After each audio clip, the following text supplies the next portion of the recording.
Comment détruire la préoccupation de soi? Et je vais citer un extrait directement du livre.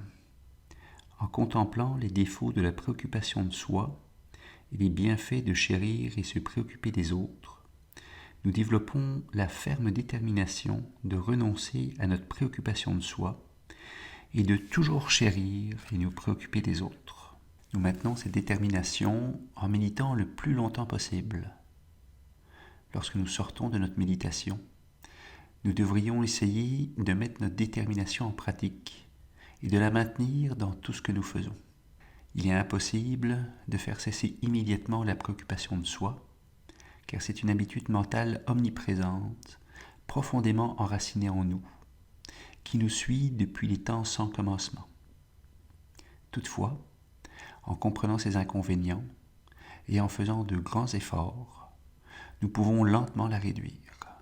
Nous pouvons dès maintenant faire cesser les pires excès de préoccupation de soi, puis éliminer progressivement les types de préoccupations de soi plus subtiles. Puis, ce que je retiens de ça, c'est que, il faut méditer de façon régulière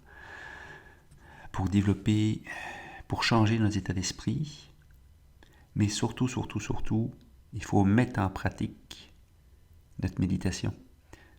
Juste méditer, c'est comme de lire un manuel de quelque chose, mais de jamais le mettre en pratique. Tu peux lire tous les manuels de médecine, tant que tu ne pratiques pas, tu ne sauveras aucune vie.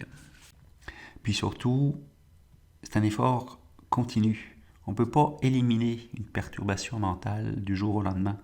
Ça prend beaucoup de temps. Donc, il faut essayer de la réduire, puis pas se décourager. Puis c'est correct de parfois échouer, puis on reprend.